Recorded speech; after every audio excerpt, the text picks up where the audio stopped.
새벽 5시 서울 송파구의 한 공동주택 단지에는 아직 어둠이 채 걷지 않았고 복도 형광등만 희미하게 깜빡이고 있었습니다. 67살의 박 씨는 그날도 잠을 설쳤고 식탁 위에 놓인 하얀 봉투 하나가 어젯밤부터 그의 가슴을 짓누르고 있었습니다. 봉투를 뜯는 손끝이 미세하게 떨렸고 고지서에 찍힌 숫자를 확인하는 순간 그의 눈이 크게 떠졌습니다. 작년보다 500만 원이나 더 올라 있었고 30년 넘게 살아온 자기 집에서 쫓겨나는 기분이 이런 것인가 하는 생각이 머릿속을 스쳤습니다. 이것은 한 사람만의 이야기가 아닙니다. 2026년 3월 현재 서울의 공동주택 공시가격은 작년 대비 10% 이상 폭등했고 이 숫자가 수백만 가구의 식탁 위에 세금고지서라는 이름으로 내려앉고 있습니다. 도대체 집 한 채 가졌을 뿐인데 왜 이렇게까지 세금을 내야 하는 걸까요? 오늘 이 이야기를 끝까지 들으시면 지금 벌어지고 있는 보유세 폭탄의 정체가 선명하게 보이실 겁니다. 2025년 한 해 동안 서울 공동주택값은 평균 약 9% 올랐고 실거래 기준으로는 거의 12% 가까이 뛰었습니다. 송파구는 무려 23%, 성동구는 19% 서초와 강남은 15%, 마포는 14%씩 치솟았습니다. 문제는 이 집값 상승이 공시가격에 반영된다는 사실입니다. 정부는 올해 공시가격의 시세 반영률을 69%로 4년 연속 동결했지만 시세 자체가 폭등했기 때문에 공시가격도 함께 뛰어오른 겁니다. 시세가 10억 원인 공동주택의 공시가격은 6억 9천만 원이 되는 구조인데 시세가 12억으로 오르면 공시가격은 8억 2,800만 원으로 껑충 뛰어버립니다. 마포구 아현동의 한 공동주택 전용 84제곱미터는 올해 공시가격이 작년보다 무려 36% 가까이 오를 것으로 추정됩니다. 이에 따라 보유세는 작년 약 299만 원에서 올해 416만 원으로 116만 원이나 뛰었습니다. 서초구 반포동의 한 공동주택 같은 평형은 보유세가 작년 1275만 원에서 올해 1790만 원으로 500만 원 넘게 폭등했습니다. 집값이 올랐으니 세금이 오르는 건 자연스러운 거 아니냐고 생각하실 수도 있습니다. 하지만 진짜 무서운 건 지금부터입니다. 보유세의 진짜 공포는 세율이 아니라 눈에 보이지 않는 장치들 속에 숨어 있습니다. 보유세는 재산세와 종합부동산세 두 가지로 나뉘었는데 둘 다 공시가격을 기준으로 매겨집니다. 여기서 핵심은 공정시장가액 비율이라는 장치인데 이건 공시가격에서 실제 세금을 매기는 기준인 과세표준을 만들어내는 일종의 배율입니다. 쉽게 말해 공시가격이 15억 원인 집에 이 비율이 80%면 과세표준은 12억 원이 되지만 비율이 100%로 올라가면 과세표준이 15억 원 전부가 됩니다. 정부는 현재 이 비율을 종합부동산세와 재산세 모두 6%로 유지하고 있고 1주택자의 재산세에는 43에서 45%의 특례를 적용하고 있습니다. 그런데 이 비율이 올라갈 수 있다는 신호가 곳곳에서 감지되고 있습니다. 대통령이 직접 초고가 주택의 보유세를 선진국 수준으로 높일 수 있다고 언급했고 부총리는 미국처럼 재산세를 1% 매긴다면 50억 원짜리 집 소유자는 매년 5천만 원을 내야 한다고 말했습니다. 이 비율이 올라가면 공시가격이 동결되더라도 실제 세금을 매기는 기준 자체가 커지기 때문에 세금이 늘어나는 구조입니다. 게다가 세율에는 누진 구조가 적용됩니다. 과세표준이 특정 구간을 넘는 순간 상위 세율이 적용되는데 이것을 구간 점프라고 부릅니다. 예를 들어 과세표준이 5억 9천만 원에서 6억 1천만 원으로 불과 2천만 원 올랐을 뿐인데 일부 금액에 상위 구간 세율이 적용되면서 세금이 비례 이상으로 껑충 듭니다.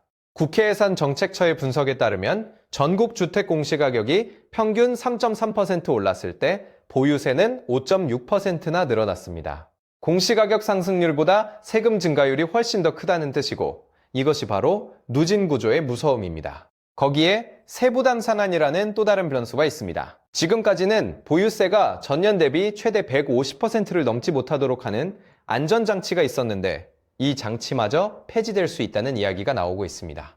만약 이 상한이 사라지면 공시가격 상승률에 따라 보유세가 2배, 3배까지 튄 수도 있다는 뜻입니다. 이쯤 되면 의문이 드실 겁니다. 정부는 왜 이토록 강하게 보유세를 올리려고 하는 걸까요? 첫 번째 이유는 집값을 잡기 위해서입니다. 한국의 부동산 보유세 실효세율은 2023년 기준 0.15% 수준으로 경제협력개발기구 평균인 0.3%의 절반에도 못 미칩니다.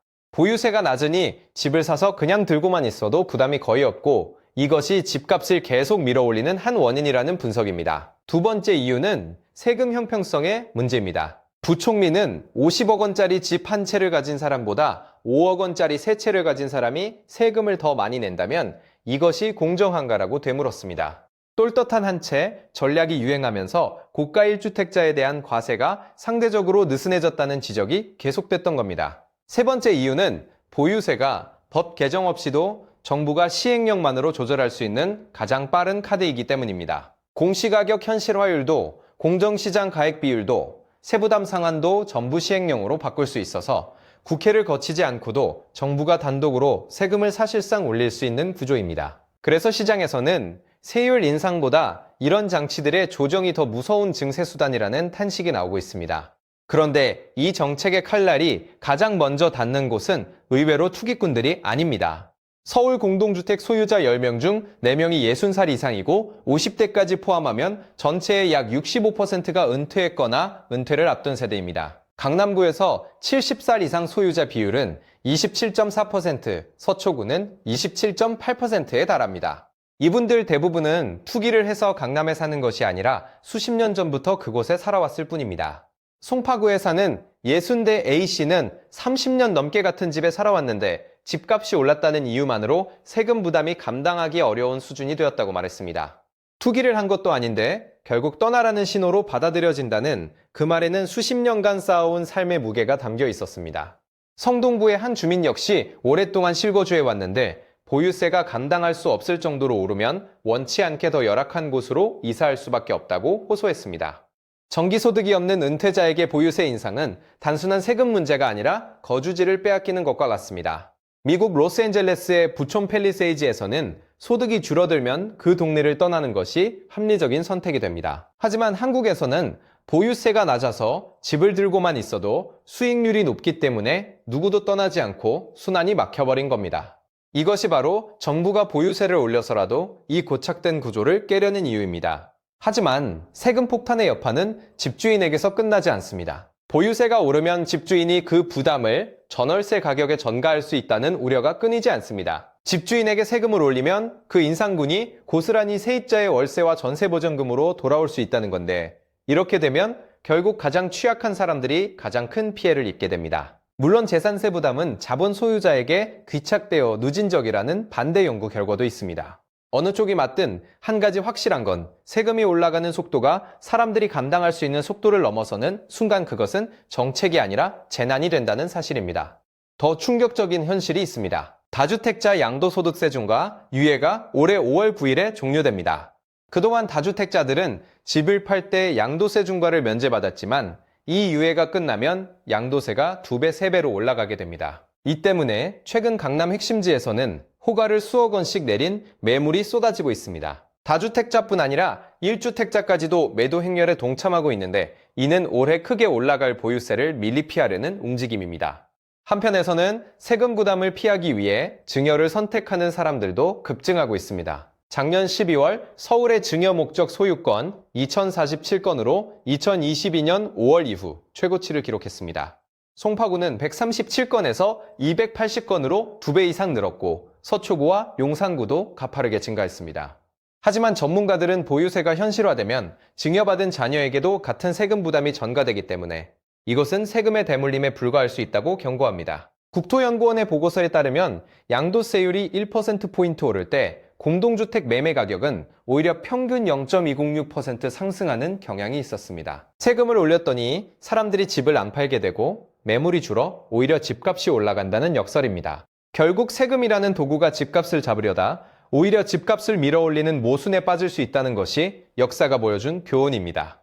이 상황에서 가장 고통받는 사람들은 누구일까요? 영끌이라는 말이 유행했던 시절 전 재산을 끌어모아 겨우 집 한 채를 마련한 30대, 40대 젊은 부부들이 있습니다. 이들에게 보유세 인상은 집을 사는 것보다 집을 유지하는 것이 더 힘들다는 잔혹한 현실을 안겨주고 있습니다. 시세 20억 원 상당의 서울 공동주택을 보유할 때 내는 재산세가 370만 원인데 미국 뉴욕주에서는 7억 5천만 원짜리 주택에 보유세가 약 1,500만 원이나 됩니다. 한국의 시수세율은 0.19%이고 뉴욕은 2%로 10배 이상 차이가 납니다. 선진국 기준으로 보면 한국의 보유세가 지나치게 낮다는 주장에도 일리가 있지만 그렇다고 갑자기 올려버리면 당장 내 집에서 쫓겨나는 사람들이 생긴다는 것이 딜레마입니다. 정부는 단순히 보유세만 올리는 것이 아니라 양도세 부담을 낮춰 집을 내놓도록 유도하는 방향도 함께 검토하고 있습니다.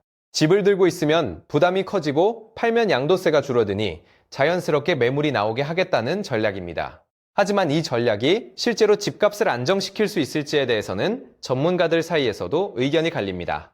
세금으로 집값을 잡을 수 있는지에 대해서는 양쪽의 실증 연구 결과가 모두 존재하고 어느 한쪽이 확실히 맞다고 단정할 수 없는 상황입니다. 확실한 것 한 가지는 시장 상황에 따라 세금을 올렸다, 내렸다 반복하면 아무도 그 정책을 신뢰하지 않게 된다는 점입니다. 2025년에만 해도 공정시장가액 비율이 95%에서 60%로 대폭 낮춰졌다가 이제 다시 올리겠다는 이야기가 나오고 있으니 납세자 입장에서는 갈피를 잡을 수가 없습니다. 올해 3월 중순 공시가격이 발표되면 본격적인 보유세 전쟁이 시작됩니다. 재산세는 6월 1일 보유 기준으로 7월과 9월에 고지서가 날아오고 종합부동산세는 12월에 부과됩니다. 여기에 정부가 공정시장가액 비율까지 올리면 세부담 상한까지 치솟는 단지들이 속출할 것이라는 전망이 나옵니다.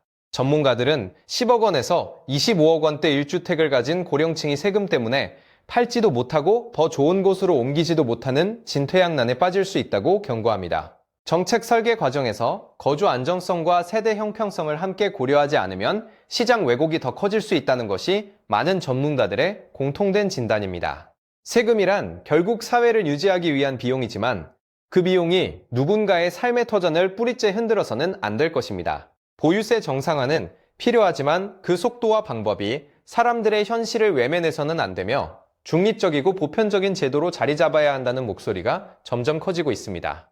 공급 확대 없이 세금만으로 집값을 잡겠다는 것은 열이 나는 환자에게 해열제만 계속 먹이는 것과 다를 바 없습니다. 근본적인 처방은 충분한 주택 공급이고 세금은 그 위에 얹어지는 보조수단이어야 한다는 것을 잊어서는 안 됩니다. 지금 이 순간에도 수많은 사람들이 세금 고지서를 들고 한숨을 쉬고 있을 것이고 이 이야기가 단순히 남의 일이 아니라 바로 우리 모두의 이야기라는 것을 기억해 주시길 바랍니다.